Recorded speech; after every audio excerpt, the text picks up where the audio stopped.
as Alvin Bragg laid out through his, emissary, Colangelo, laid out what he's actually alleging, Mike, I was like, huh? Right? Where was the big thing about the campaign finance violation, which is what resurrected the dead misdemeanor, right? It wasn't there. The audience is probably familiar enough with this at this point, but it was like he has a misdemeanor under New York law of alleged falsification of business records, and that statute of limitations had long since run. The only way he resurrected the dead claim was to say the reason they falsified the record was to cover up an underlying felony. And we all said when Bragg filed the indictment, okay, what was the underlying felony? Lay it on us. And remember, we talked about on the show, he was like, I don't have to tell you. He said that at a press conference. He's like, I don't have to say. And then he was like, it might be finance law in New York State. And then that quickly fell apart. People were like, you don't have that. No, that's not it. And so then it was kind of like, well, federal election law. But he's kept it pretty vague. And for this past year, we've all been looking at federal election law, like I guess it's campaign finance violation, where he's saying this $130,000 payment that was made to Stormy Daniels to keep her quiet in advance of the election was considered a donation to his campaign that he didn't properly document, all that. That's not how it's sounding. It's sounding much more amorphous and innocent than that. He's saying yesterday, Mike, the DA, it's about a conspiracy, which has not been alleged as a crime, to help Trump get elected by this whole catch and kill scheme where Trump's friend at the National Enquirer was paying off women to give him the exclusive rights to their stories, and then he wouldn't publish them to help Trump. Like, that's it. Were you surprised at, is that the sum and substance of this case now? I'm not surprised that this is a bogus case because I've been saying that. But did you hear what I heard? Did you hear, were you waiting for the big, where is it? Is this it? The AMI thing? I knew that.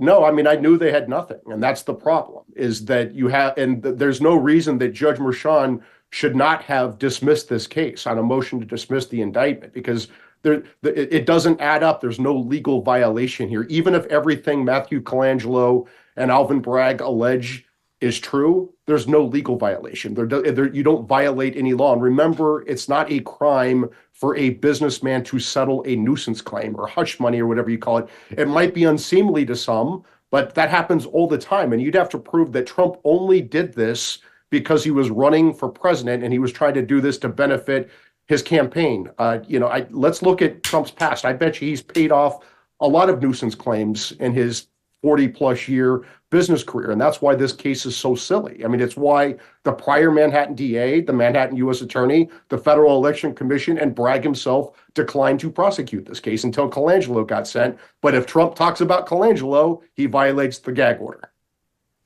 So there was a very interesting piece today, Dave, staying on this same point, in the New York Times. It was a guest essay by Jed Handelsman Sugarman, law professor at BU. And the headline is, I thought the Bragg case against Trump was a legal embarrassment. Now I think it's a historic mistake. And he goes on to talk about how he listened to the opening statement yesterday by the prosecutors and said, this is such a vague allegation about, quote, a criminal scheme to corrupt the 2016 presidential election, which he says has him more concerned than ever about their unprecedented use of state law and their persistent avoidance of specifying an election crime or a valid theory of fraud. This is how I was feeling too. And he went on to say, look, as a reality check, it is legal for a candidate to pay for a non-disclosure agreement. Hush money is unseemly, but it's legal. And that's exactly how I felt. He said in this opening argument, the prosecutor still evaded specifics about what was illegal about influencing an election, but then just claimed it was election fraud, pure and simple. None of the relevant state or federal statutes refer to filing violations as fraud. Calling it election fraud is a legal and strategic mistake, exaggerating the case and setting up the jury with high expectations that the prosecutors cannot meet. And indeed, the defense got up there and said, it's not election fraud to try to get yourself elected. to try to pay off people who want to say damaging things about you. Like, that's not, they're boiling it down to something that is going to be, I think, rather easily dismissed. Megyn, here's what's going on. And I was surprised too, because Mike and I and you, we all agreed that this case was going to be about falsification of business records. And the second crime, which takes it to a felony, would be federal campaign finance violations. But remember, there were some problems because can you piggyback on a federal law to elevate a state misdemeanor to a state felony? Well, the prosecutors decided to go in a different direction. And this is the most underreported story out there. I'm glad you're asking me this question. Instead of federal campaign finance violations, they instead found a different statute, a second statute that's a state crime. And that is section 17-152. You can read it with me, and your audience can read it with me. It's called conspiracy to promote or prevent election fraud. I think it's here's what it says. Any two or more persons who conspire to promote or prevent the election of any person to a public office by unlawful means, in which conspiracy is acted upon by one or more of the parties thereto, shall be guilty of a misdemeanor. So what they're doing is they're taking this obscure, vague statute that creates a misdemeanor for conspiring to influence an election and using that to elevate this underlying crime, the falsification of business records, into a felony. This is very important. This is extremely important. Yes. I want to let you finish your point. People need to pay attention. We've been talking now for a year about how we thought they were going to try to make it a campaign finance thing, and he's not. He's going a different way. And this, with the statute you mentioned, is it. Conspiracy to promote election fraud by two or more people conspire to promote election fraud by unlawful means, an election by unlawful means. What are the unlawful means? Because you can't jump right to the falsification of business records. We have to start with the felony before you can even ask whether he falsified records about it. What were the unlawful means? Right. And that is the issue that prosecutors are going to have, because the unlawful means is not the hush money payment. That's not illegal, as Sugarman and Mike have said.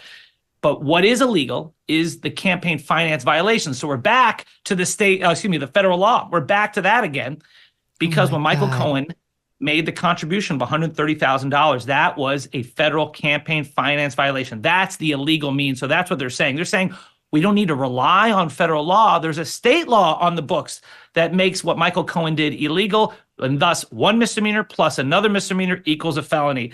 The biggest problem, though, I think prosecutors will have, Megyn, is not at the trial. I actually think there's enough evidence to convict. I think on appeal, the judges on appeal may say federal law preempts state law in this area. The federal campaign finance law preempts a state law, and thus the felonies are thrown out, and we're just going to keep the convictions against Trump as misdemeanors. That could very well happen. This is so convoluted.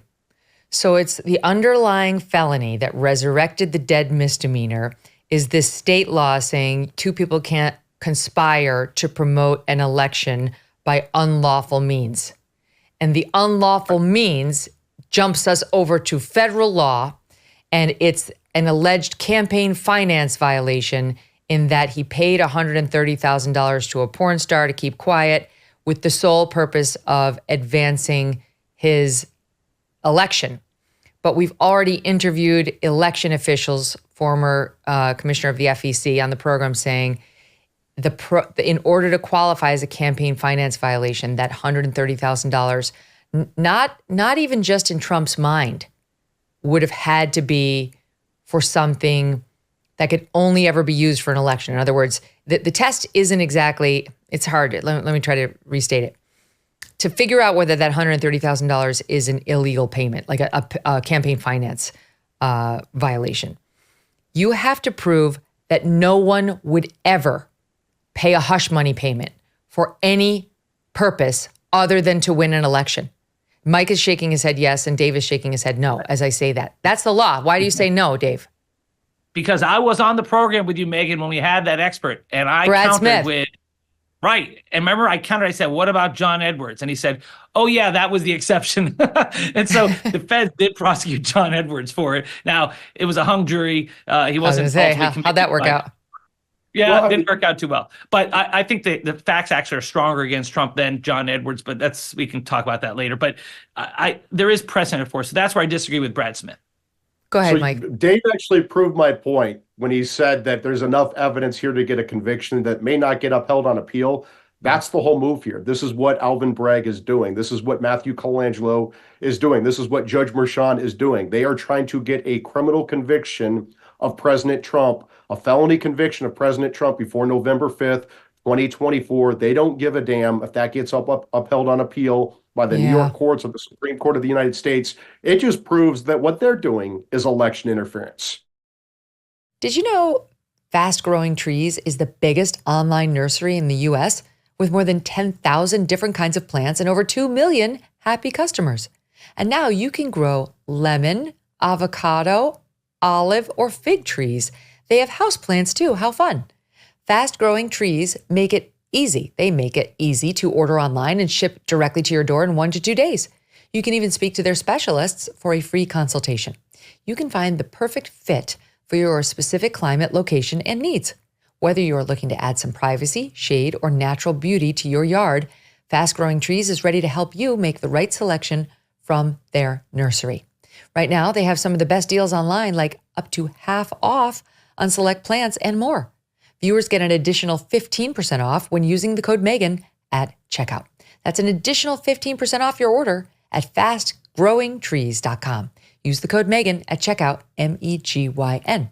Go to fastgrowingtrees.com, code Megyn. This offer won't last forever. Tell them I sent you. Hey, thanks so much for watching. If you like what you just saw, hit the subscribe button for more clips and full episodes.